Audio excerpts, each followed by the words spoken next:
Bom dia, boa tarde, boa noite. Oi, gente, como Oi, gente, vão? bom dia, boa tarde, boa noite. Boa Olá! madrugada. Olá! Olá! Olá! Dá para cantar? Ô, boa noite para quem é de boa Boa noite. noite. Ô, bom dia para quem. Estamos quase chegando no fim, viu, Ronald? A gente já está aí no capítulo 12, né? Eu não me lembro ao certo quantos capítulos são, mas daqui a pouco a gente Na fecha verdade, aí. são a mesma coisa do outro, são 20, né? Hum, Porque aí 20. 5 para cada unidade, né? Então, a gente daqui a pouco acaba. Faltam quatro encontros, né? Isso, Não, não. Porque se são 20, faltam 8 capítulos, é isso? isso. Então, é isso. Vamos lá. Então, a gente vai depois dar uma adiantadinha, né? Porque daqui a pouco é É, novembro e os meninos. O último simulado está marcado para eles no dia 19, eu acho que é 19 de novembro. uhum, Então a gente tem setembro e outubro, é isso mesmo, né? A gente uhum. dá uma aceleradinha aí. E a gente vai falar hoje do capítulo 12, que já estamos aí, gente, com conteúdo para o último simulado, né? Porque o simulado de vocês já está pronto, vocês fazem da terceira unidade daqui a pouco. Já estamos em processo de fechamento do terceiro bimestre, né?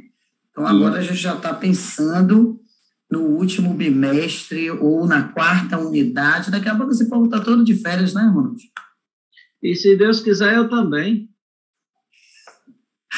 O bichinho tá cansado. Quem não tá, hein? Não, Quem...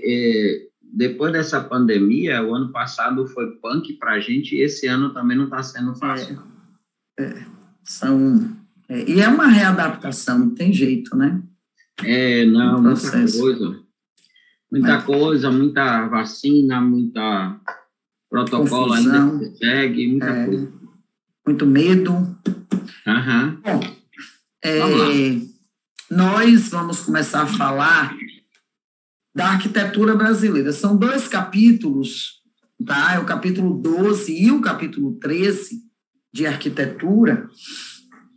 E é muito interessante porque quando os portugueses aqui chegam, eles vão encontrar muita terra, muita floresta, muita árvore e muita comunidade indígena com seus habitats. E tinha muita comunidade indígena que nem era comunidade indígena fixa, era comunidade Uhum. indígena itinerante, né? Cuja é muito bonito isso, inclusive, né? A habitação é a mata, né? O É, espaço é muito interessante isso, porque é, assim, não é muito havia. até difícil de pensar, né? Alguém conseguir viver dentro do mato sem uma oca, sem uma proteção, só ali, né?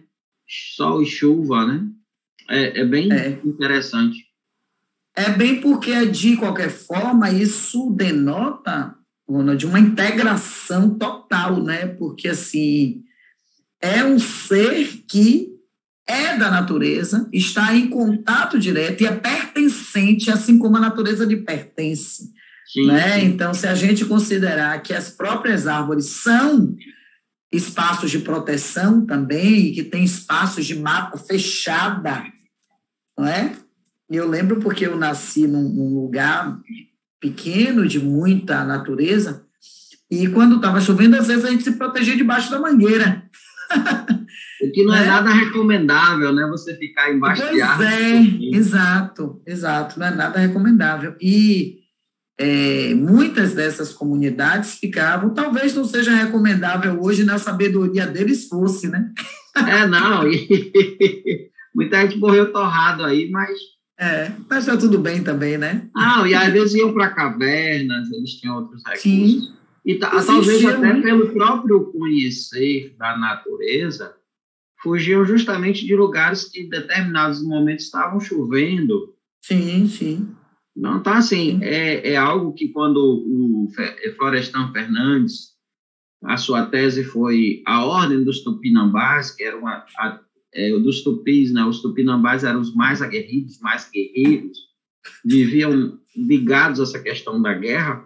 Ele teve muita dificuldade para encontrar documentos, né? Então, ele teve que rodar muito, porque além de mais ou menos nômades, você tem poucas tribos brasileiras que são autóctones, ou seja, pertencem ao mesmo lugar sempre, o que é diferente se a gente for levar em consideração os povos do continente africano. Tem muitos povos que eram do Brasil que eram da mesma região sempre, né? Então, você vai ter aí uma certa... Ele teve uma dificuldade para mapear isso, até porque onde é que, né, eles iam de um lugar para outro, né? E poucos documentos relatando isso, né? Você não tem uma literatura preocupada com isso, principalmente nos primeiros séculos ali, né? Uma coisa ou outra você vai encontrar nas ordens religiosas, os jesuítas, os beneditinos, né, os franciscanos, mas fora essa documentação religiosa, tem pouca coisa de arquivo público, sabe? Sobre os nativos. Sim. Agora, gente, da mesma maneira que tinha nativo itinerante, né, também tinham as comunidades que ficavam ali, principalmente no litoral, e que tinham, né, suas aldeias, suas palhoças, suas malocas, suas ocas. E é interessante como essa arquitetura indígena reflete o modo de pensar e o modo como essas pessoas viviam, que são de uma igualdade muito grande, né? Então, você tinha espaços, você não tem essa coisa da divisão dentro das ocas, são grandes espaços, você não tem, olha, minha privacidade, você não tem, isso é meu. Então, reflete muito a arquitetura das comunidades indígenas, que é o nosso marco inicial, a forma de ser desses povos, né? O filho é o filho da comunidade, não é o filho daquele indígena, é o filho de todo mundo, né? Então, o primeiro espaço que os portugueses encontram é esse, obviamente, vem aí todo um processo de colonização e de proteção. Salvador é ótimo para falar disso, né? Porque a Bahia é o primeiro espaço pisado pelos portugueses, ali, Cabralha e Porto Seguro, e Salvador se torna a Bahia. Tem um momento que Salvador é o Brasil e a Bahia é o Brasil, né? Então, aqui você tem as primeiras edificações, também, assim como a gente está falando que as ocas, né, as malocas, representam muito o jeito de ser das comunidades indígenas, você também tem nas arquiteturas em Salvador um pensar de uma época. Então, nós temos, por exemplo, Ronald, muitos fortes, né, e fortes circulares, e no alto ou no mar, né? A gente tem tantas histórias contadas, por exemplo, a prisão do Bento Gonçalves, trazido lá da Farroupilha para o Forte São Marcelo, porque tem uma o Graciliano Ramos também, mais à frente, né? Sim, sim. E o interessante do Bento é que ele conseguiu fugir, mesmo no Forte São Marcelo. Ali foi ninja, né? Então, essas primeiras construções são construções de fortes, são espaços políticos também, né? O que hoje se chamaria de governadoria, são construções também para casas de fidalgos. E uma coisa bem interessante dessa arquitetura pré-colonial e colonial é que eles começam a usar a matéria-prima que há aqui, né? Então, o que há aqui é massapê, o que há aqui é pedra. Então, você tem esse primeiro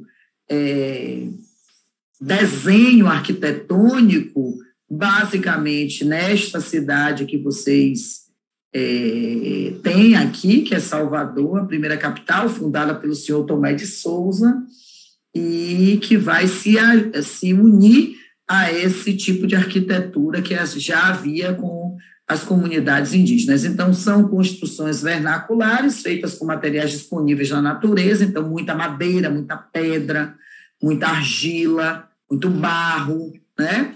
Formas de aldeia e tipo de construção que são variáveis, os fortes são muito arredondados, até para facilitar esse movimento e a defesa, né? Essa forma circular faz com que a defesa esteja nos mais variados pontos, né, Ronald? É porque você tem uma Salvador, né, é bom falar isso, que, assim, a primeira cidade planejada do Brasil, né, pode parecer que não, mas se você vai ver Salvador Antigo, aproveitar a topografia da cidade, não acho que é à toa essa coisa, cidade alta, cidade baixa, né?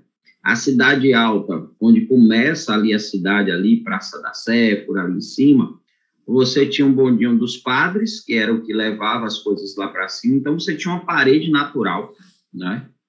E aí você tem a igreja Conceição da Praia, que não é atual, né? Você pode entrar na igreja, tem uma parte lá que dá para você ver as ruínas da antiga lá para dentro, né? Que é preservado.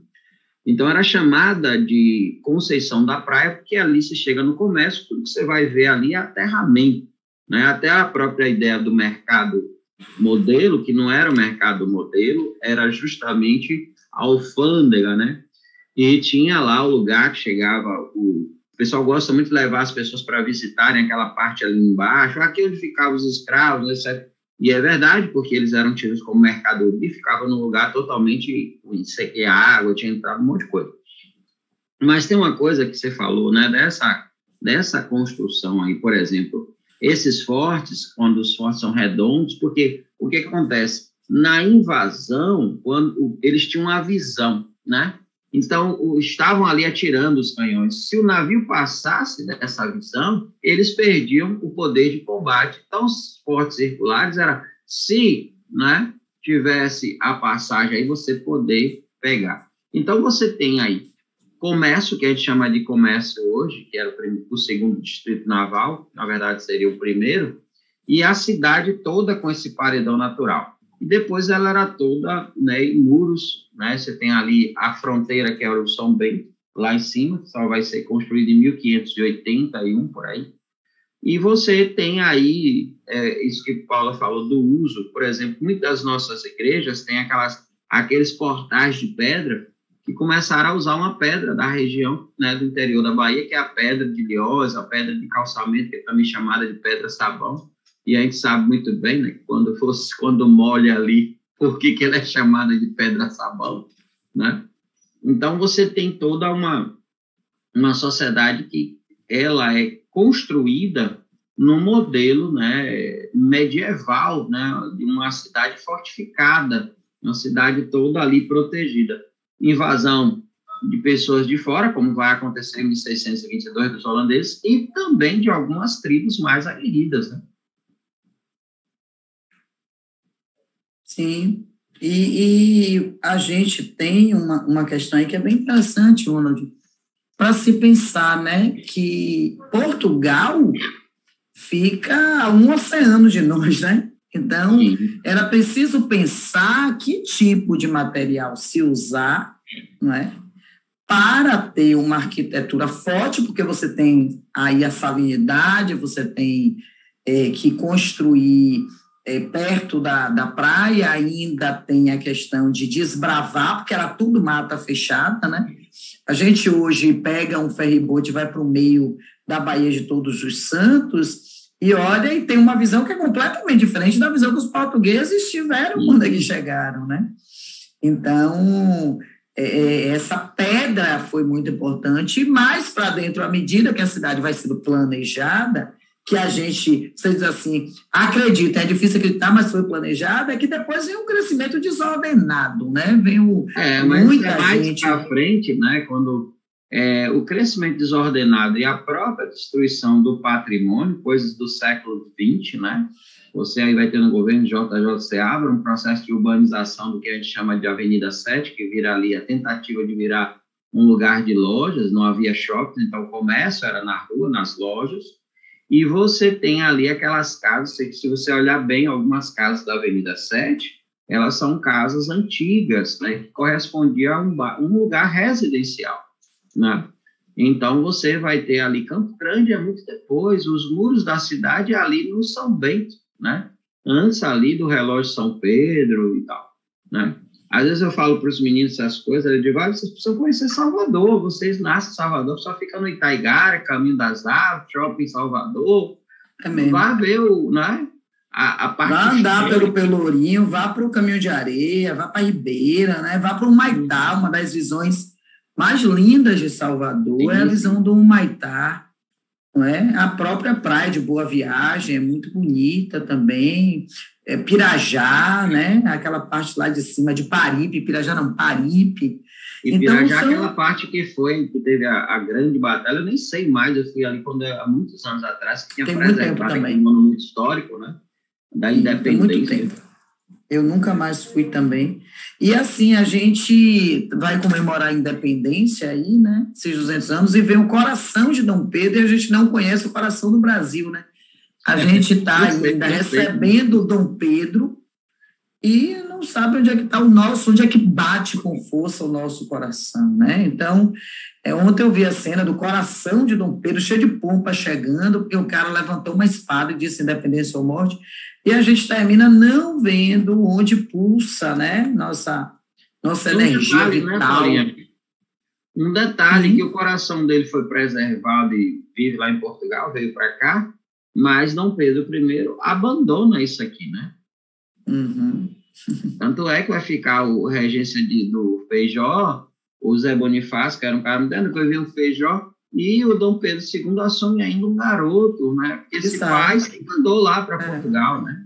Sim, aí fica uma... Eu acho que a gente gosta dessa coisa mística, mitológica, irreal, né? Uma coisa... né? É uma construção do século XIX, né? Muito interessante, que vão ali construir o quadro do Ipiranga, o museu do Ipiranga, porque precisa resgatar uma coisa que não foi construída, porque é a história... Né? É massa, resgatar o que não foi construído. Massa, resgatar. Resgatar o que não existiu, né? Porque o cara vai construir no Museu de Piranga um herói nacional cheio de soldados, com cavalos bonitos, quando na verdade o cara está Isso me lembrou uma conversa nossa em que eu falei de uma cópia bem original, aí você vem com restaurar o que não existiu. Isso dá um poema. Os caras querem... Às vezes a gente solta essas coisas, mas os caras tentam restaurar uma história que nunca existiu, né? Uma fabulação. Eu ultimamente estou lendo muitas histórias sagradas, né? Então eu acho tão interessante, porque tem coisas que você fica assim, né? Construindo os deuses, construindo não, né? Posso dizer assim, mas eu outro dia estava vendo a questão, desculpe, Paulinha, aí que me lembrou essa coisa de Ganesha, né? Que a mulher coloca alguém guardando lá, e vê um cara mata esse ser poderoso e coloca uma cabeça de um elefante, é um deus. E aí, né? Como construir um herói da independência é um cara que, né? Simplesmente... Independência, o pai vai embora, ele fica aqui, um playboy, né? Um cara não tinha compromisso. Festeiro. Eu tenho que voltar lá para... Eu tenho que voltar para Portugal, porque lá o negócio está abandonado. Eu vim para cá fugindo de Napoleão. Segura a onda aí, viu, velho? Tá, eu vou ficar aqui, aí cria o dia do fico. O negócio é um mito em cima enfim. Aí o cara declara uma independência de Portugal no período do Iluminismo, depois de Revolução Francesa, não sei quantos anos. O cara aí vai botar uma coroa aqui no modelo medieval, né? Um reinado, mas poxa vida. E o pior aí o cara chega no século XIX quer resgatar isso. E o pior é no século XXI a gente ainda fazer questão de receber um coração desse cara como sinônimo de independência. Bom, gente, enfim, viu? Essa arquitetura... e hoje tem uma área que estuda isso, né, que é a neuroarquitetura. Então, através da arquitetura, você conhecendo a formação psicoemocional, né, cognitiva, ideológica de todo o processo. E é interessante porque realmente isso é muito possível, né? A neurociência hoje é fantástica nisso. Então, quando você compra um terreno e você faz o projeto da sua casa, ela é uma extensão de você. E muito dessa arquitetura realmente diz muito sobre você, né? É aí que entra a neuroarquitetura. Se você estuda a arquitetura de Salvador, pela neuroarquitetura, você encontra uma base, por exemplo, se fala em uma igreja para cada dia do ano. Isso é neuroarquitetura, isso é uma forma de você mapear ideologicamente um povo, uma sociedade, né? Da mesma maneira que você tem isso nos fortes, isso a neuroarquitetura vai dizer, há um processo aí em cada forte, é Forte São Pedro, é Forte São, repare, Forte de São Pedro, Forte de São Marcelo. Então, você ainda vem numa mistura da defesa cristã, né? Olha o nome, como ela é. Ô, Paulinha, eu tinha feito um trabalho com um material lá do Mosteiro, que é um livro da Regra dos Cavaleiros de Avis, de 1631. Um livro que traz já parte em latim, parte já no português da época, né, de 1631.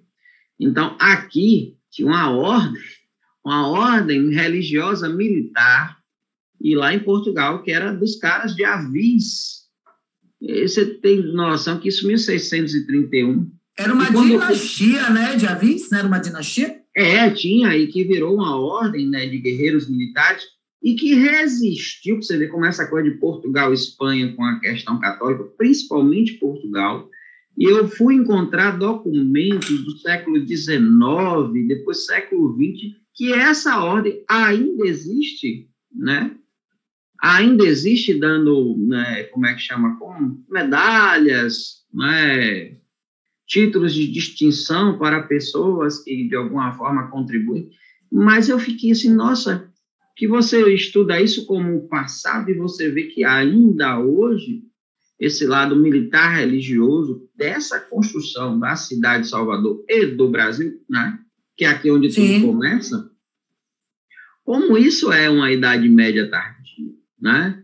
Você tem aí essa coisa do forte, né, aquela questão dessa cidade toda fortificada, que seria a ideia dos castelos e tal, dos feudos, né?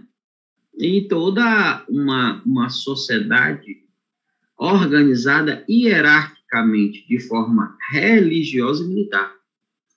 Sim. E juntas no mesmo papel, né? Uma coisa bem estranha, porque é você juntar coisas que pertencem a mundos bem diferentes, se não opostos, pelo menos diferentes, né? Então, a gente tem uma arquitetura, gente, que fala muito sobre o nosso povo, tá? Então, é como eu disse inicialmente, se usou muito o que tinha aqui, já que a distância era tão grande, havia só um oceano entre Brasil e Portugal, e a área litorânea foi a primeira, principalmente o litoral nordestino, que é onde, inclusive, vai acontecer o barroco, o ciclo da cana, muito Bahia, né? O barroco está bem centrado aqui, embora Alagoas tenha igrejas barrocas, Pernambuco também, você tem a questão holandesa ali em Recife, Olinda, a Era Nassau. Então, o Nordeste pega essa arquitetura inicial e depois o processo de interiorização com um movimento terrível de entradas e bandeiras que vai culminar com o ouro na região das Minas Gerais, e aí você tem Ouro Preto com uma arquitetura muito parecida com essa arquitetura do Pelourinho e com a arquitetura de Olinda, porque são centros históricos, né, Ronald? Então, há uma arquitetura muito parecida, inclusive o centro do Maranhão, São Luís, aí você tem o centro histórico de Goiás também. Então, as cidades, aqueles centros históricos muito parecidos que são mantidos, porque são tombados pela Unesco, né? Uhum. E que onde tem praia tem também fortes, né? Sim. Todos eles com fortes, assim, porque as invasões, principalmente de franceses, né? Alguns construídos ao longo, né? Por exemplo, o forte que a gente ali vê da Barra, que na verdade são dois, né? Que tem o ali de cima, que eu esqueço o nome, tem o outro que é o São Márcio, tem um lá que é o primeiro onde tem um museu, né? Ali Sim. onde é o farol tinha um outro, mas lá na ponta onde tem, ali no porto O porto ali, isso, Eu acho que aquele ali ainda tem, só que ele foi Não tem, assim... ele hoje é patrimônio do Exército, não é nem da Marinha. Por isso que a visitação é limitada, né? Já o Forte de São Marcelo, o Forte de São Marcelo era para ter se transformado em espaço educacional fantástico, né? Se houvesse um esforço para isso, mas acabou que ficou aquele negócio ali no meio, que é muito bonito, mas que tem pouca utilidade do ponto de vista turístico, histórico, educacional, porque teve uma vez que eu lembro que nós fizemos uma aula, quando era massa em geografia, não sei se você lembra, claro. Teve uma aula de campo que a gente levou a galera de escuna e deu uma aula multidisciplinar, não é nem intermulti mesmo, porque teve química, teve física, porque tinha os petroleiros ali, né? Então a escuna dava a volta pelo São Marcelo, a gente falava, e eu falava muito do Jorge Amado, da literatura do mar, da literatura marítima, né?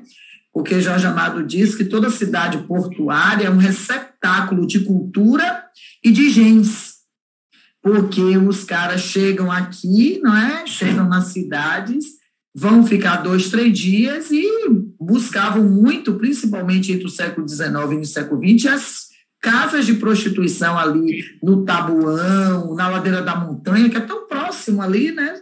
Entrou naquela área do comércio, ganha a Ladeira da Montanha. A Ladeira da Montanha foi um dos grandes centros de casas de prostituição e que, inclusive, alguns coronéis traziam seus filhos para terem suas primeiras experiências, e tinham coronéis que tinham prostitutas de preferência. Quando eles chegavam, aquela mulher era somente para servi-lo, ninguém mais. Alguns até não deixavam, mesmo sem eles, que elas se relacionassem com outros homens. Então, o Jorge Amado fala muito disso, e é interessante como do mar a gente conta uma história literária, né? No mar a gente conta uma história arquitetônica, no mar a gente conta uma história, e uma história que culmina no que nós somos hoje, né? Outro dia eu vi uma reportagem ainda falando desses barquinhos que sobem, que pegam os caras na terra, colocam meninas, às vezes menores de idade, vão para os navios que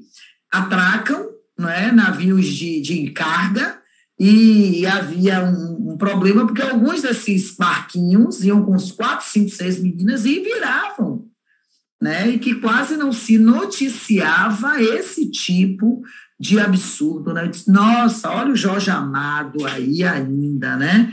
A gente está em 2022, mas as realidades, Ronald, continuam se repetindo. Tudo como antes. Aí vem Nietzsche, como é mesmo a história do Nietzsche? O eterno retorno do meio. Eu gosto quando você fala, porque você traz esse tom de o eterno retorno. E aí sua voz é a metáfora do eu não aguento, mas é assim mesmo. Não, mas é porque assim, eu digo sempre isso, que, é claro, filosofia, sociologia, a gente sempre termina debruçando com a questão histórica, e a gente percebe como algumas mudanças na sociedade, elas mudaram, talvez, o modus operandi da mesma tragédia, da mesma exploração, né? E você vai vendo toda essa discussão de prostituição infantil, de tráfico de pessoas, sabe? Né? É o tal do museu, o museu de grandes novidades, né? E aí você fica assim, poxa, eu gostaria tanto de ter uma ideia hegeliana de que a história, na sua dialética, de alguma maneira, vai construindo coisas diferentes. E você vê, não é essa coisa só de luta, de classe marxista, mas essa coisa de... Parece que a gente, cansado, né, de forma repetida, repete e não repete coisas boas. A gente volta sempre aos horrores, e que é o lema da história, né? Estudar o passado para não repetir os erros no futuro. E a gente está no presente, o que já é futuro para aquele passado, e a gente repete cansativamente as mesmas desgraças, né? No sentido de né? Não do palavrão, mas no sentido de tragédia. De tragédia, né? De exploração, de desumanidade. Né? Você vê que o Confúcio fala isso e até hoje a gente só tem Confúcio no início da redação dos alunos, né? Que não também estudam Confúcio, mas que repetem essa frase, né? Que não aprender com o passado é repetir, né? É voltar a cometer os mesmos erros. Então, os espaços arquitetônicos, gente, é o que a gente já estava falando, né? Sobre isso, casa de câmara, cadeia, tem que ter uma cadeia, né? A cadeia é tão interessante, né? Falando dessa coisa da cidade de Salvador, que você percebe que sou apaixonado, né? Eu faço um passeio de Salvador, se um dia você tiver interesse, eu sei que você conhece a cidade de Salvador, eu proponho começar do Barbalho e ir até ali a Catedral, né? Vendo o Convento dos Perdões, vendo o Carmo e vendo essa Salvador histórica de uma outra maneira, né? E aí a gente vai na senzala lá do Carmo, né? Ver, sentir essa coisa né, sentir aquele mal-estar do que está nesse espaço que o tempo não conseguiu apagar a maldade. Então, você sente você respira esse mal lá, mesmo que esteja desconfigurado e maltratado, porque o lugar não é preservado, deveria, né? E me perguntou esses dias, professor, mas para que se preserva um campo de extermínio como Auschwitz? E eu disse a ele, eu respondo como o Papa Francisco falou.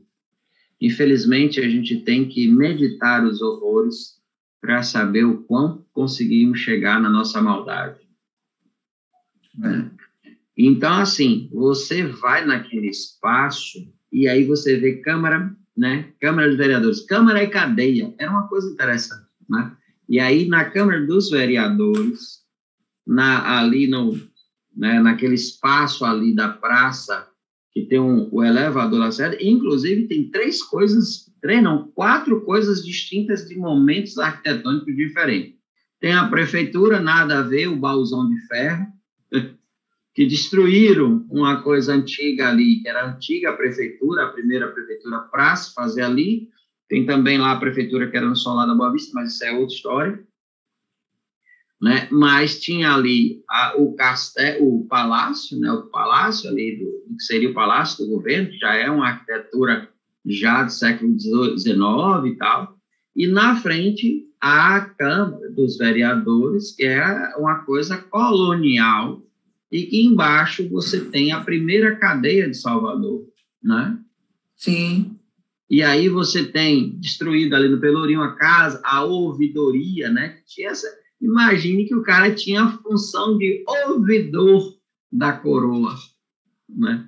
Nos ouvidos da coroa, e tinha um poder incrível essa pessoa. Sim, sim. Imagine o conhecimento também, né? Porque o conhecimento que eu estou dizendo é da escuta, né? Porque você vai escutando, você vai aprendendo e você vai sabendo, o conhecimento aí de saber, não de saber, sim. Bom, de ter acesso a, pronto. O cara mais informado também. Exato. E aí, gente, o Palácio dos Governadores, porque assim, é como o Ronald fala, né? Salvador é a primeira cidade estruturada, né, planejada, e é a primeira capital. Então, esses espaços arquitetônicos aqui em Salvador e aqui na Bahia são os primeiros mesmo desse país. Claro que depois, por isso que se divide em arquitetura 1, 2, porque a gente tem que começar de onde começou, com a chegada dos portugueses, e a continuidade até Brasília, que é inaugurada, não é? Na década de 60 do século XX, e essa modernização como capitais, como Belo Horizonte. Belo Horizonte é uma capital muito bem estruturada, Curitiba, né? Uma cidade muito bem estruturada. Então, você vai chegar até o Oscar Niemeyer, até o Burle Marx, até essas figuras que vão pavimentar e que vão trazer uma outra concepção de a arquitetura, mas no início você vai ter engenho, que é a produção, Casa Grande, olha aí o Gilberto Freire, Que é a uma outra senzala. coisa, né? A gente está falando da arquitetura, a gente tem duas arquiteturas aí, que é a arquitetura da Casa Grande, do engenho Casa Grande e Senzala, né, que é um espaço, e tem a arquitetura colonial urbana. Sim. Né? Que Salvador vai ser construído aí o modelo de Portugal. Moraria sem aqui ter muros, Lapa, Palmas, a Sé, que é um conjunto arquitetônico da administração da igreja, que é tão importante quanto a administração do governo. E é importante isso, né? Porque você tem igrejas, você tem espaços residenciais em sobrados, e você vai ter as casas mais afastadinhas dessa elite, que é a elite religiosa, é a elite política, é a elite econômica, e você tem o que não é povo, porque não é considerado pessoa, que é a senzala, é a mercadoria está ali dentro, né? Uma questão histórica que precisa ser todo dia relembrada para ser repensada. Então, essa arquitetura é uma neuroarquitetura, porque quando a gente pensa isso, a gente pensa um país que vai se erguendo enquanto aspecto sociológico também. E aí, em 1808, a família real chega e traz a missão francesa, e aí a gente começa uma viagem de retorno, né? Que é o eterno retorno do mesmo, a gente também aqui, com essa missão francesa, porque o Dom João queria alinhar a arte e a arquitetura que estava acontecendo na Europa no Brasil, mesmo sabendo que é outro local, é uma outra... Olha como maneira a arquitetura de novo se impõe, porque ele tenta trazer o clássico para aqui, né, o neoclássico, e não necessariamente vai ser igual. Claro que tem um estilo refinado, claro que vem a questão, inclusive anterior, que é o rococó, naquela transição, a gente tem também isso, mas são poucas as pessoas que têm essa condição e esse prestígio no Brasil, que ainda é colônia, né? Porque, Ronald, mesmo havendo tudo isso, chácaras, casas rurais, isso tudo, a gente sabe que em 1822, como a gente começou falando, há uma independência, mas a independência de verdade não se faz, e essa neuroarquitetura é reproduzida durante muito tempo ainda, e mesmo quando se faz a abolição, que para mim é o maior paradoxo, é o Brasil ficar independente, mas abolir 66 anos depois, como é que você tem uma independência com escravidão, escravização, não é? E você reproduz isso. Né, Paula? Essa contramão, por exemplo, se a gente pensar a independência dos Estados Unidos, 1776, a gente está pensando nos ideais iluministas, e há toda uma discussão, tem escravidão, tem tudo, mas há toda uma discussão ali da guerra, quem vai ajudar, quem não vai, o homem escravizado agora vai ser livre se ajudar, depois não vai ser, e aí começa a confusão, as federações, e aí você chega no Brasil, aí tem a Revolução Francesa, 1789, então você tem 1776, 1789, pronto, 789, 11 anos depois, a gente entra no 1800, aí você ainda tem mais 22 anos, ou seja, 31 anos depois da Revolução Francesa, dos ideais iluministas, e aí olha que eu não estou contando a questão dos Estados Unidos, estou contando a Revolução Francesa. Aí chega Napoleão na França, então o poder começa lá a invadir as coisas e tal, aí o Dom João vem para cá e tal, depois em 1808, fugindo de Napoleão, e depois você tem aí 14 anos, ele volta para lá, deixa o filho que faz essa independência de Portugal. Porque também não tinha sentido, porque o Dom João, ao chegar no Brasil, ele coloca a sede do Império aqui era uma colônia, mas passa a ser a sede, onde está o rei, a sede. E agora ele volta para lá, e aqui não vai ser mais sede, não tem mais sentido voltar a ser a colônia, não é? Então, vai colocar aí o filho dele, e esse filho vai fazer o quê? vai ser o governo, né, vai governar. E governar como? Com um país com escravidão, com um país com uma coroa, com tudo que se tem direito dos governos aí absolutistas, por mais que 2 anos depois, 1824, que vão dizer, precisa ter deputados aí, porque isso aqui vai ser uma monarquia com parlamento. Que loucura. Que loucura. E assim, das colônias portuguesas, o Brasil é que mais cedo produz essa independência, exatamente por causa da vinda da família real para cá, senão a gente ia amargar a mesma caminhada das colônias africanas, né, que só vão conhecer a independência na segunda metade do século XX e depois entram em guerras civis terríveis por causa do poder. Federalismo, não sei o quê, e até guerras pela questão da própria abolição, porque muitos homens, né, escravos lutaram na guerra com a promessa da independência e depois isso não aconteceu, vai ter gente que vai dizer, não, peraí, isso está errado, então pau quebra. Aqui a gente vai ter um negócio, né, uma independência que vai ser feita, porque Portugal fica, bora lutar, porque na verdade o que tem aí não é o pai lutando contra o filho, são os interesses dos nobres portugueses com o interesse dos nobres que vieram para o Brasil e vão continuar no Brasil. E que tem interesse em ter uma coroa aqui. Então, assim, esses interesses não têm muito a ver com a liberdade do povo, que continuará escravizado, maltratado. Sim, apesar... Sim. Né? Inclusive, quem não é escravizado tem uma vida de escravizado. Sim, sim. Basta ser povo. Não, o povo sofria horrores, questão sanitária, tudo mais, isso aqui era um absurdo. Mas, isso assim, é muito importante, viu, gente, o que ele está falando, porque a questão sanitária entra nessa questão arquitetônica, tá certo? Porque saneamento básico, o nome está dizendo saneamento básico, deve ser a base de qualquer estrutura arquitetônica de espaços que estão nascendo, tá?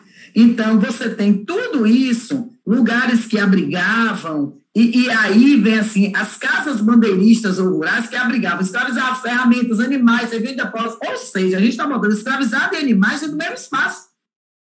Olha como isso é neuroarquitetura, Ronald, né? Porque quando a gente olha toda essa confusão que são algumas estruturas arquitetônicas brasileiras hoje, nada mais são senão consequências de tudo isso que você está dizendo.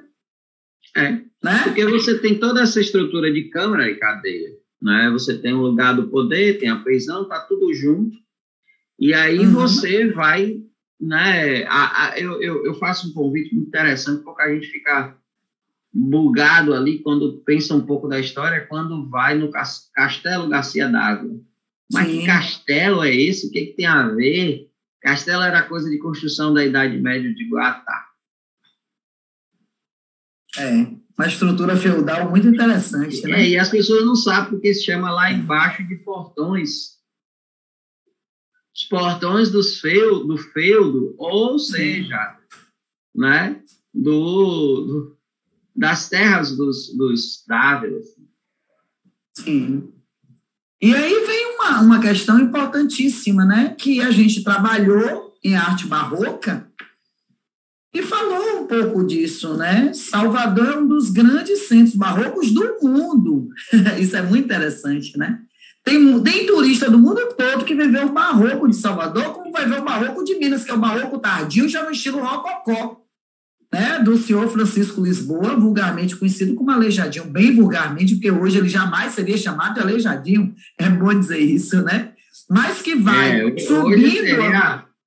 Hoje seria uma injúria. Uma síria ao cara.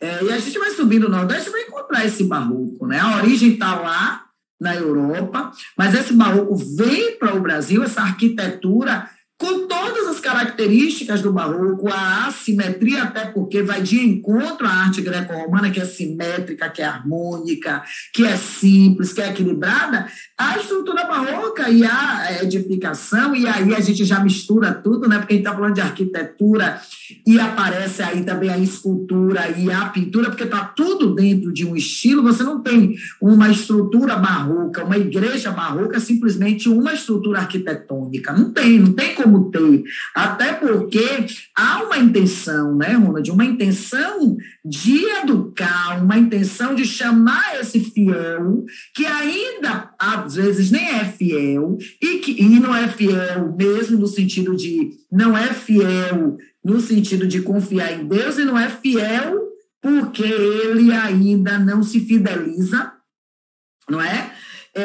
E precisa convencê-lo a seguir. E a arte é muito educativa, a arte é pedagógica. Então, você tem o barroco aqui do século XVII, depois esse barroco tardio do século XVIII, na região das Minas Gerais, e Ronald diz uma coisa que eu acho muito interessante, quando ele fala assim, que é uma maneira de você segurar o ouro que estava todo indo embora, vamos colocar nesses tetos das igrejas, a igreja de São Francisco aqui, que é uma das mais belas igrejas barrocas do mundo, e quem vai lá não tem como não se impressionar, não é? E aí você já fala, quando a gente vai para o estilo rococó de Minas, esse barroco tardio, ele já fica um pouquinho mais simples, porque Aleijadinho vai trazer pedra, sabão, vai trazer madeira, inclusive os rostos vão deixar de ser redondinhos. Você vê que as esculturas do Aleijadinho em madeira já são com rostos, com o nariz mais afilado,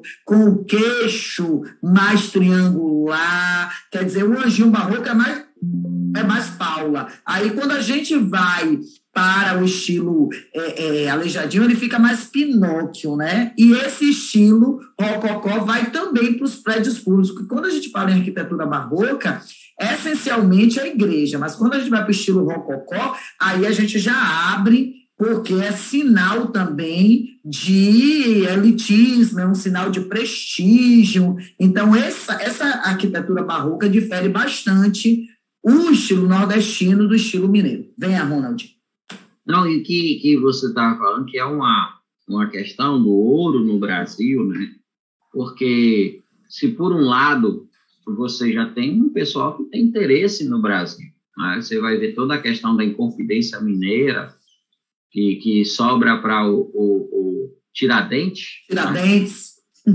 Mas existe todo um interesse de alguns com ideais iluministas e tal. Mas, veja, tem uma coisa muito interessante dessa arquitetura barroca, né, dessa arquitetura que vai trazer, dar um norte para essa riqueza no Brasil, e também tem uma questão, voltando aí para esses centros urbanos, e também no interior, né? Você quer crescer uma cidade, você coloca ali uma igreja, uma matriz, né? Então, sim, hoje é o contrário, a cidade vai crescer e vai ter uma igreja, vai ter várias, por sinal, né? De várias denominações. Mas antes só tinha ali, uma edificação importante. Você tem na cidade a praça principal, e essa praça geralmente tem a matriz da cidade, a igreja matriz. Então, se a cidade for grande, tem as capelinhas, mas tem a igreja matriz. E ali você vai ter uma escola, você vai ter a prefeitura, tudo ali, que é a estrutura necessária para se ter uma cidade. E essas igrejas barrocas, ela tem uma estrutura hierárquica, porque ela é muito, né, dentro dessa linha educacional. Você tem uma sociedade, poucas pessoas letradas, e aí você tem, na igreja, você pode observar, toda igreja barroca tem um lado que só tem imagens de mulher. Do outro lado, só tem imagem dos homens. Mulheres sentavam do lado, homens sentavam do outro.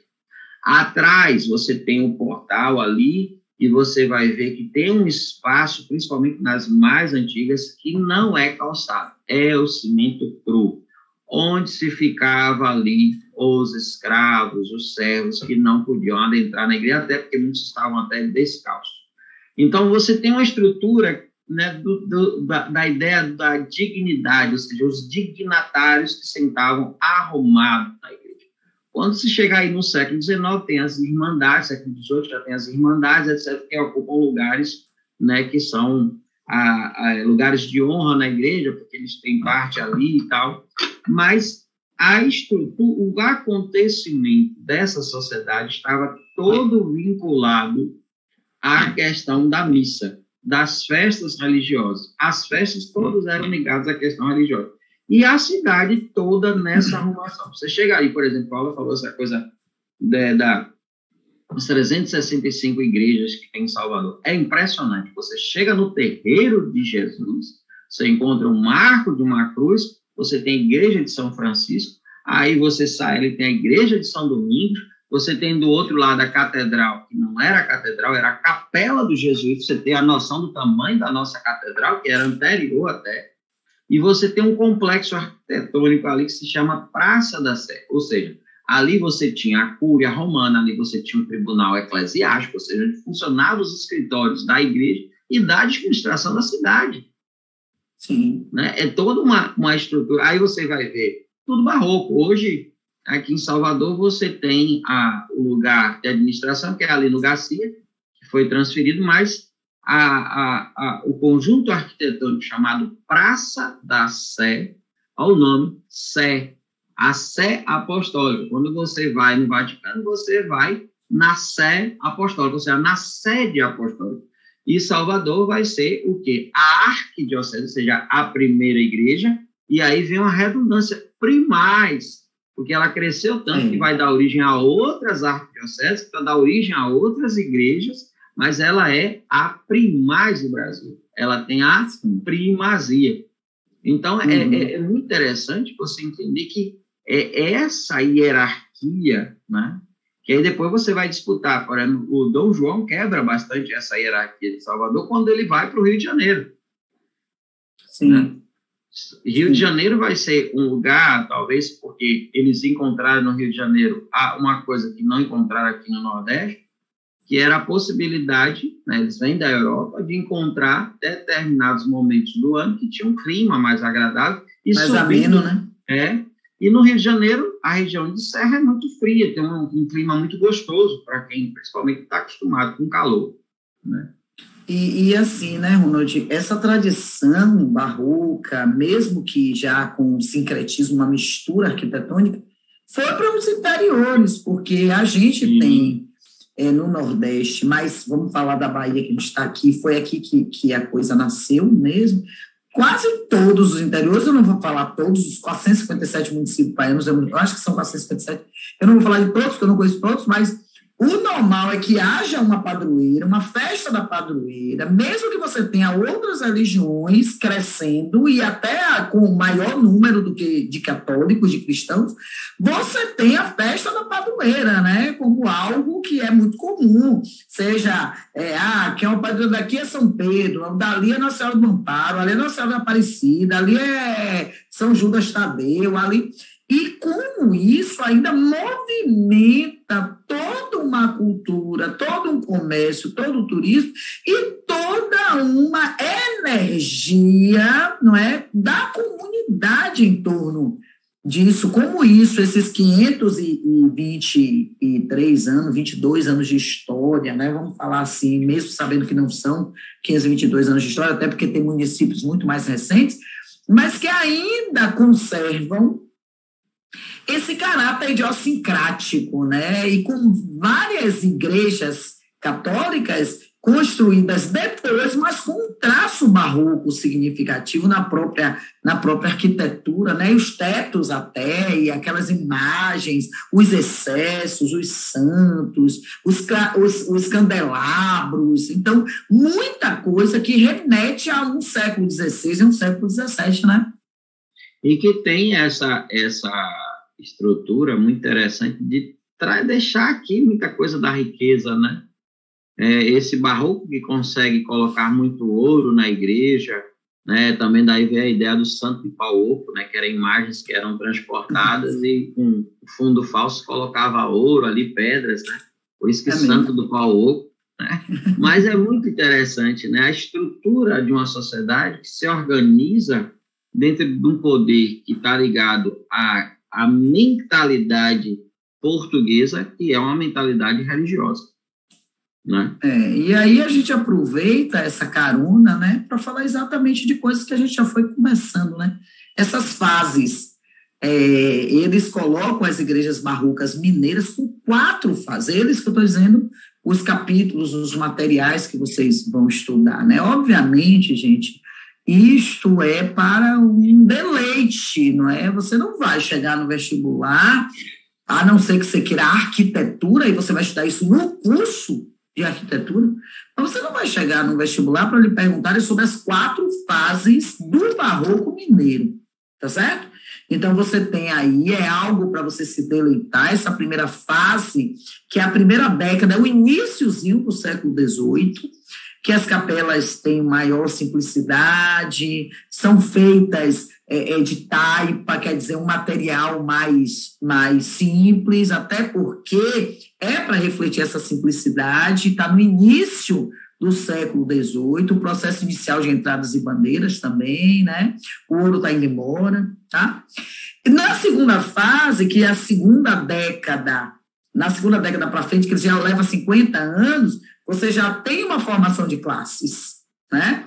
E aí você vai ter também essas igrejas mudando, por quê? Porque começa a aparecer uma série de detalhes, alvenaria, múltiplos altares. Repare, a simplicidade da primeira década, quer dizer, voltamos aqui ao que Ronald diz, né? Essa estrutura religiosa tem que estar presente.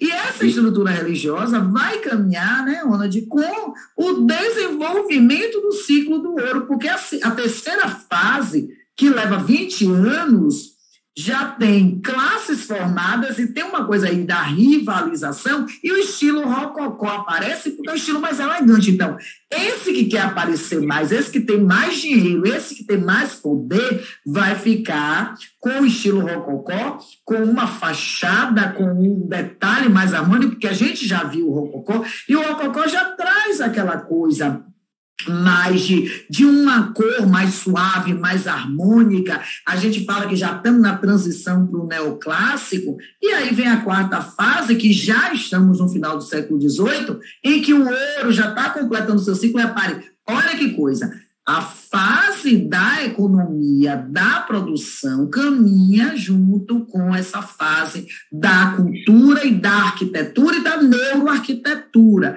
Então, a gente vai para o final do século, enfraquecimento, e aí é uma paralisação das estruturas arquitetônicas. E aí, Ronald? Tem que ter uma coisa interessante, que é a questão da economia, né? Lembrando que, no primeiro momento, você tem uma economia muito voltada para o engenho, para a casa grande. Não é que isso vai acabar, mas começa a questão do minério, né? Ouro, que é a coisa do ciclo, etc. E você vai ver, né, a região de Lençóis, ali, aquela região ali, Mucugê, né, Lençóis, toda aquela região que a gente chama da Chapada, é uma região que vai, assim, a gente fala muito das cidades mineiras, foram importantes, e muita riqueza, mas aquela região também, né, sustentou um lado, né, rico, e que foi interessante, porque ao mesmo tempo que você estava no Nordeste, você tem uma região que tem um climazinho, nessa época mesmo faz um frio horroroso por lá, né, e que você vai ter ali, infelizmente, eu acho, né, que lá tem um patrimônio histórico muito bacana, e que as pessoas vão fazer o ecoturismo lá. É muito legal, eu acho, a questão do ecoturismo, mas também eu vejo que o turismo poderia também valorizar essa questão histórica, e não é bem isso que a gente vê, a preservação das igrejas, por exemplo.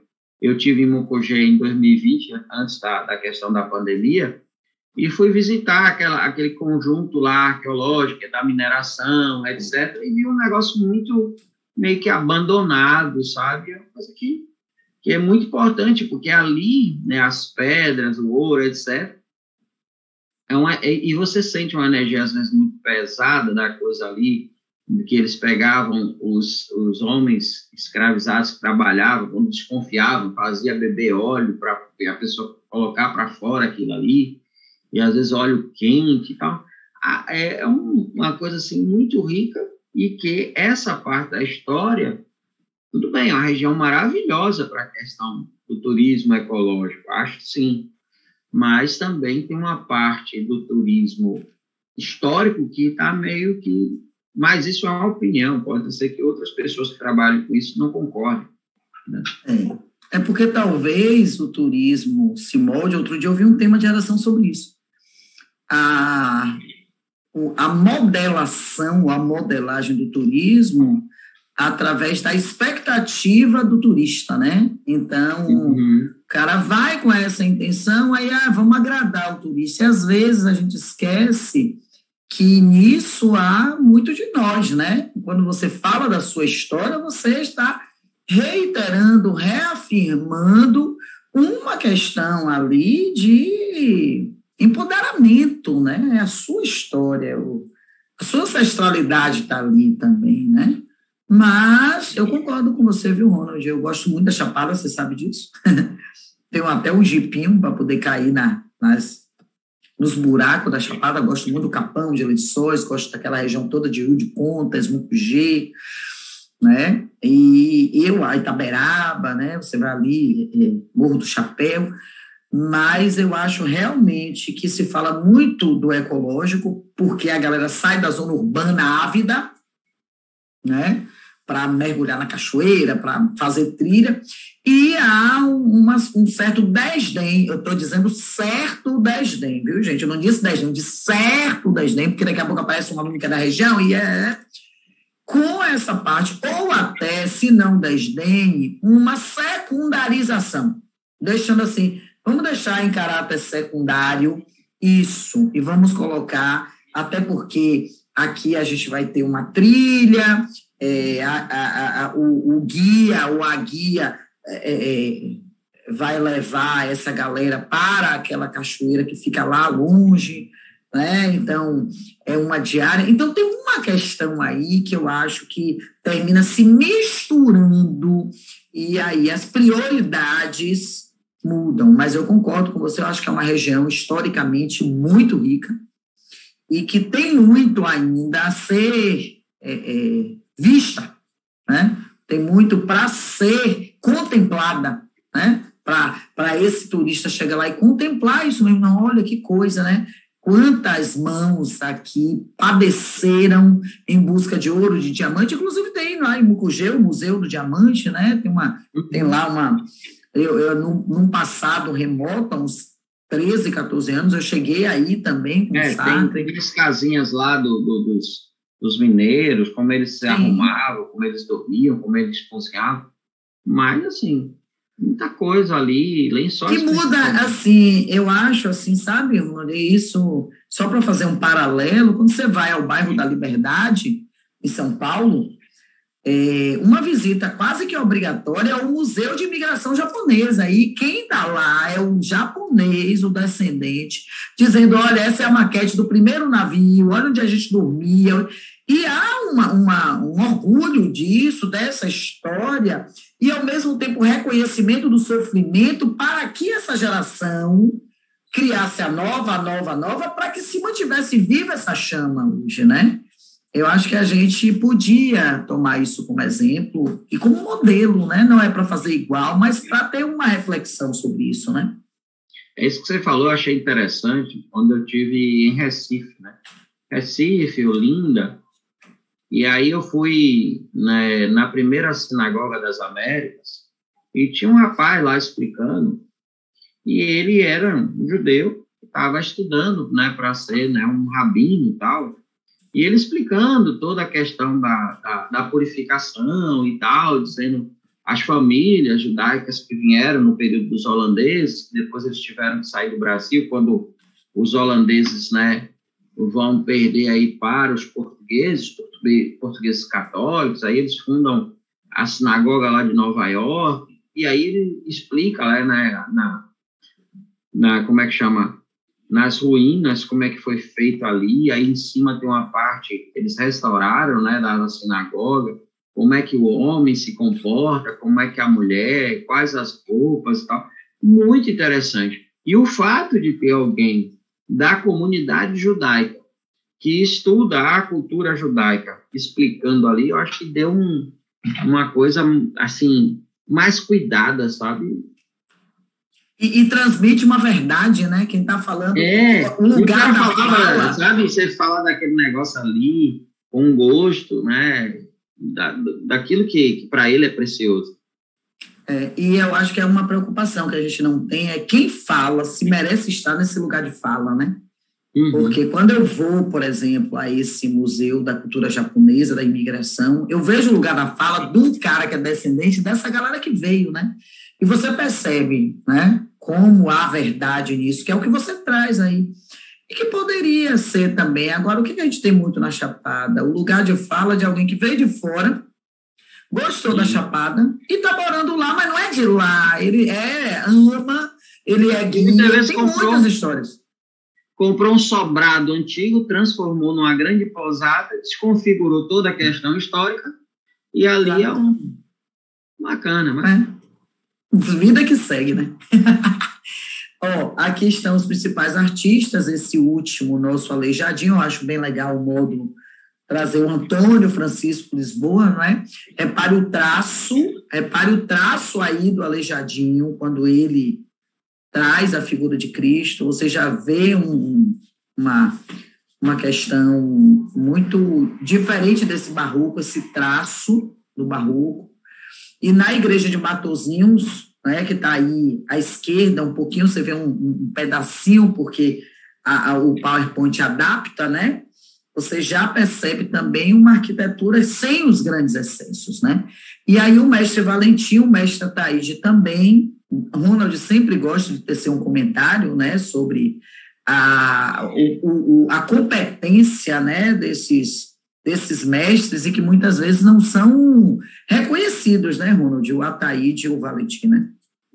Que assim você tem aí a questão dos mestres. Eu tive a oportunidade de conhecer um mestre, Romualdo, que foi entalhador, né, muitos anos, e que veio de uma tradição passada de pai para filho, de tio para sobrinho, e ali tudo na família, e era um mestre de entalhe, trabalhou muito tempo na restauração, trabalhava ali no acervo do mosteiro e trabalhou na restauração dos altares, porque o mosteiro, a igreja do São Bento, quem tem a oportunidade de entrar, é uma mistura de estilos. Tem lá rococó, clássico, tudo ali com a cúpula maravilhosa, porque foi construído ao longo da história, né? Quando os beneditinos chegaram em Salvador em 1581, tinha já uma capelazinha de palha, né? de taipo, e que tinha uma imagem de São Sebastião, que já é muito antiga, né?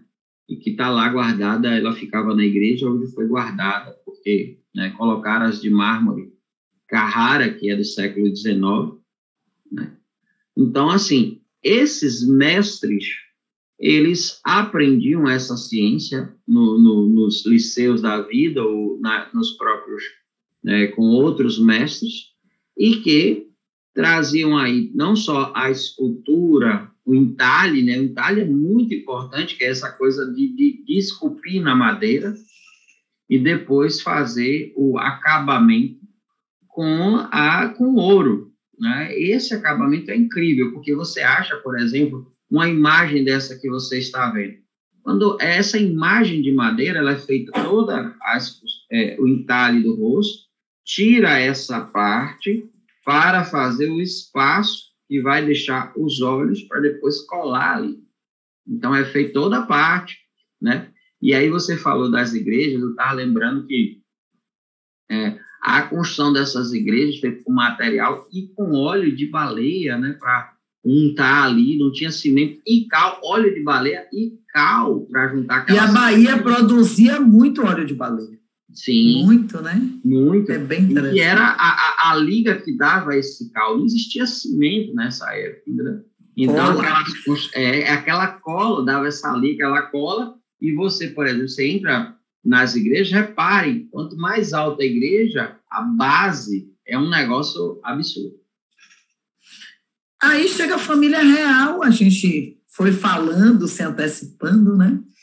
E a família real, a missão francesa, a abertura dos portos às nações amigas, leia-se Inglaterra, Ronaldo já trouxe para a gente que a família real busca o Rio de Janeiro exatamente porque tem um clima mais ameno, é um período do ano mais friozinho, se parecendo mais com a Europa, né? E aí vem novos materiais, produtos industrializados, não esqueça que você já está no século XIX, a Europa já está num outro processo, e aí vem da Europa, na missão francesa, artífices, artistas, professores, e esse processo é de tentativa de alinhar o que está acontecendo na Europa, que é o neoclassicismo, com o Brasil, que é outra realidade, mas aí se cria a Escola de Belas Artes, não é? E a Escola Real de Ciências, Artes e Ofícios, e ela está aí, não é? Na sua direita, você percebe o modelo greco-romano a partir das colunas, no estilo coríntio, você está vendo lá em cima o detalhamento das colunas, né? O estilo coríntio que tem um estilo mais detalhado na parte de cima, e muda, porque enquanto o barroco era o excesso, o rococó a transição, com um pouco mais de harmonia, mas ainda muito excesso, agora a gente tem a simetria, porque a gente vai para o equilíbrio antropológico, antropocêntrico dos greco-romanos, da visão greco-romana, do Renascimento, que fora 2 séculos antes, e com uma sobriedade maior. Repare que não dá para comparar um prédio, um sobrado, uma igreja no estilo barroco, no estilo rococó, com o estilo neoclássico. É bem diferente, a gente já sente aí essas esculturas na fachada também, tudo muito neoclássico, né, Romulo? Por exemplo, quando fala aí no Dom João, essa vinda, né, a corte que vem cheia de intelectuais, né, de artistas, você tem grandes construções no Brasil, né? Aqui em Salvador você tem a primeira faculdade, a primeira universidade de medicina, que fica ali no Terreiro de Jesus, e você vai ver que hoje também é um museu, né, da cultura africana que veio para o Brasil, é muito interessante. Tem uma parte, mas é rico o lugar. E você vai ver também, né, estátuas grandes da questão de Hipócrates, né, os filósofos, ou seja, está muito a questão da Grécia ali, e é um centro de conhecimento. Na mesma medida que você vai ver a fachada lá do Hospital Santa Isabel, que mistura essas duas verdades, saindo do barroco para entrar nessa questão neoclássica, e também a construção de parte daquilo que antes era o Campo Grande, a Vitória, a Graça e Barra, né? Museu Costa Pinto ali, né, que tem um estilo bem misturado. O Museu Costa Pinto, que hoje, né, criou-se uma cultura, ainda bem que mesmo construindo prédios grandes ali, a fachada, a entrada se preservou aquela grande casa ali do período neoclássico. E aí você quase na frente, né, Ronald, o Museu de Arte da Bahia também, com colunas ali na entrada, quando você entra no Museu de Arte, né? Você tem ali a antiga porta da casa do Gregório de Matos, que saiu da casa antiga para ser a porta lá do museu, uma porta, né, interessante, né? Caiu bem no lugar, e você diz assim, nossa, como é que faz um negócio desse? Mas aí tem um outro lado que é triste, porque você vai ter vários prédios no comércio, que é desse período, e que hoje estão abandonados. Alguns estão inteiros porque tem lá faculdades, mas a maioria está abandonada. Por que é triste? Porque você chega em Petrópolis, você vê muita coisa bonita preservada que é do mesmo período, e a cidade vive desse turismo. Aquela região foi abandonada, né? A região do comércio, inclusive outro dia eu vi uma reportagem falando sobre isso, como a região do comércio foi esquecida, e hoje é uma fonte de medo, inclusive, né? Porque o abandono trouxe a criminalidade. Né? Você tem prédios ali que estão abandonados, e aí você não entende, porque não se ocupa para questões da própria prefeitura, né? Secretarias ou do próprio Estado, para se preservar esses prédios. Mas fazer o quê, né? E aí surge uma arquitetura eclética, tanto no Rio quanto em São Paulo, na própria Bahia. À medida que o tempo vai passando, a gente vai chegando na metade do século XIX, a partir dessa metade, já entrando na segunda metade, a gente já vai ver uma mistura com a liberdade de escolha mesmo, né? Cria-se uma arquitetura nova misturando com o estilo mais antigo, né? Sem nenhum apego, a gente está colocando aí, sem apego a um determinado estilo. Então, se mistura, a criatividade vem, muitos arquitetos surgem, né? Essa segunda metade do século XIX, que vai aumentar ainda no século XX, que vai ser depois o que a gente vai falar, mas essa segunda metade traz reformas urbanas e embelezamento da cidade. A cidade vai ser um espaço que tem que ter uma praticidade também. Então, você vai ter Belo Horizonte se modernizando, aí, porque aí já é a modernidade.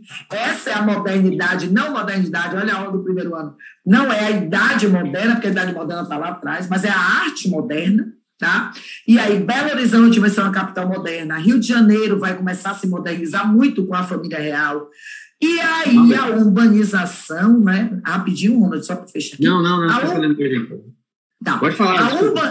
A urbanização também vai trazer a pobreza, porque as cidades serão os espaços de oportunidade, mas ela não tem como acolher tanta gente, ela não tem como acolher quem não tem formação, e ela não tem como acolher também com dignidade quem vai ser a base dessa pirâmide para quem está lá em cima explorar. Então, surgem os cortiços, e isso é uma estrutura arquitetônica também. Mania que as pessoas acham de a palavra arquitetônico ser chique e não vê que estrutura arquitetônica é cortiço, as comunidades carentes, aquela estrutura da Rocinha, gente, quando você sai do túnel, que abre a Rocinha, é um quadro fantasticamente surpreendente. A primeira vez que eu saí do túnel e que aquele quadro se abriu, Ronaldo, eu vou lhe ser sincera, eu fiquei abismada. Você sabe porque você viveu no Rio de Janeiro há algum tempo, não é? E aquele quadro certamente foi visto por você algumas vezes. É algo surpreendente, é a maior comunidade carente da América Latina, né? Que coisa fantástica é aquela. Não, e você falando da arquitetura do Rio de Janeiro, e aí você percebe bastante, né, teatro municipal, e a região ali do Catete, que antes foi a sede do governo, Botafogo e tal, Flamengo é uma região aterrada, e até eu esqueço o nome da grande arquiteta e urbanista brasileira, né? Sim. Tem até um filme, Flores Raras, sobre ela, Lota, isso. Fantástico. Por exemplo, outro dia eu vi outro dia não, quando eu morei no Rio de Janeiro, você falando dessa coisa, né, essa alma da cidade. Então, o mosteiro é ali em cima, embaixo tem a região que é do primeiro distrito naval, e ali aquela parte embaixo ficou uma região de prostituição. Mais à frente tinha um espaço vazio que o pessoal fazia muita rave, que hoje é o Museu do Amanhã. E aí tinha uma linha de passava ali, né? Então, eu contava no mosteiro, e da onde você está no mosteiro é um postal, seja da Baía de Guanabara, da Ponte Rio-Niterói, você vê tudo ali de cima, né? E aí, tirar essa região urbanizada, por causa do museu, e essa pista que ficava, ela foi demolida, então deu outra vida, revitalizar, porque ali você começa uma parte. Então, essa coisa de pensar e viver a cidade é muito interessante, porque algumas coisas estratégicas fizeram de uma região perigosa uma região de turismo, que tem tanto turismo antigo como o Museu da Manhã, que é uma coisa futurística, e que combina com aquele museu que tem lá em Niterói, parece que é uma passagem de uma coisa assim que está decolando, e do outro lado uma espécie de disco voador que o Niemeyer projetou. Foi Niemeyer. Negócio fantástico, porque o cara teve a sensibilidade de pegar a ideia de que uma coisa vai para outra, e assim, essa arquitetura no Rio de Janeiro, porque foi a sede da coroa, você percebe muito essa arquitetura nas igrejas, né? Ao mesmo tempo, sai do Barroco, aí você vai lá para a Candelária, a rua, né? Palácio, a questão do teatro municipal, né? Que é um negócio assim maravilhoso, as escadarias, e ao mesmo tempo você tem ali a Rua do Ouvidor, tudo mais que é Sim. bem... Machado de Assis faz essa caminhada de uma forma muito intensa. E voltamos à neuroarquitetura, né? Como isso fala da história do Brasil, como São Paulo, por exemplo, é uma cidade, eu estou falando da Grande São Paulo, não é o estado, que fala, né, do processo migratório, os cafés, não é? O próprio Teatro Municipal de São Paulo e do Rio de Janeiro, os palacetes. Então, é uma estrutura que conta a nossa história. Isso é neuroarquitetura, gente. Neuroarquitetura é a arquitetura que conta essa história, né? E aí a gente vai para uma outra arquitetura que vem no final do século XIX, início do século XX, e que propõe um rompimento de novo, né? De novo, lá vamos nós, o ciclo, né? O ciclo. Sai de lá do barroco, vem para o neoclássico, sai do neoclássico, que é algo bem equilibrado, e vai para romper essa tradição, vem um caráter industrial, entra aí na arquitetura uma coisa muito importante. A evolução traz o ferro, traz o vidro, traz um ornamento, o vidro vai dar uma vida muito grande, essa ornamentação, caráter mais decorativo, essa inspiração com a valorização da simetria, que é neoclássica, vai tornar a preocupação estética, a preocupação com elegância. Se tem vidro, tem vitral. E aí, o que é um vitral? É um vidro colorido. E no Brasil, Rio de Janeiro e São Paulo vão trazer o que a gente chama de arte. Eu nunca consigo falar direitinho, mas é nouveau. Art Nouveau. Art Nouveau. E aí eu lembro do Djavan, né? Eu gosto de provocar Ronald, viu, gente? Porque a gente sempre que traz isso, a gente lembra do Djavan com Art Nouveau, e ele diz, pura beleza, aí Art Nouveau, né? Exato.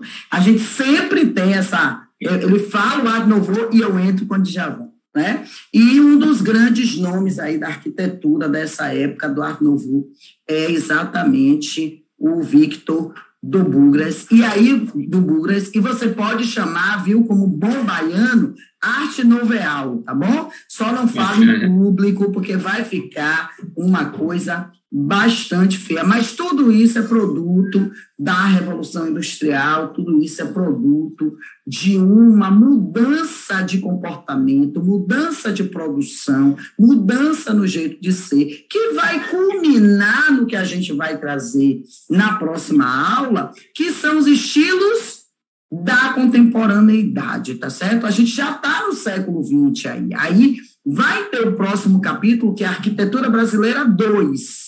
E o que vem? Século XX. E século XX vem muita novidade, inclusive porque... Art Deco.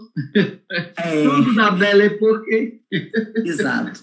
Tudo da Belle Époque. Hoje o menino disse, professora, você vai falar do Belle Époque? Eu disse, oh, meu Deus, o seu francês está igual ao meu alemão, viu? Então, se ele fosse ler o Art Nouveau, iria dar um problema. O francês é muito lindo, né? O francês é algo... É chique.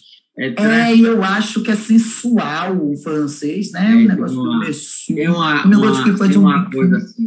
Tem uma elegância. Tem uma elegância que chega a ser sensual, que não tem nada a ver com erótico, viu, gente? Pelo amor de Deus. Nada. Bom, então a gente fecha aqui exatamente onde queríamos fechar, né, professor? E aí na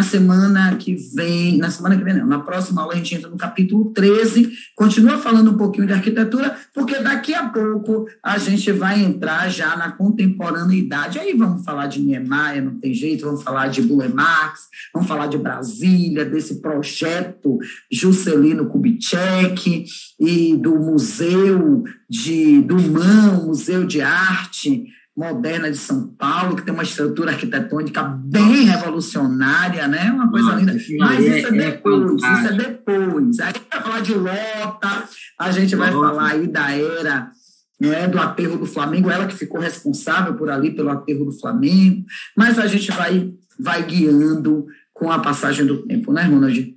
Isso. Então a gente queria, eu vou falar em nome de Ronald, um abraço para todo mundo, um cheiro, e a gente se vê semana que vem. Ronald, como sempre, muito obrigado. Show de bola. Você é um cara, Nada, você é amiga, parceira, você é suspeita. Tá bom. Beijo, galera. Tchau, tchau. Fomos.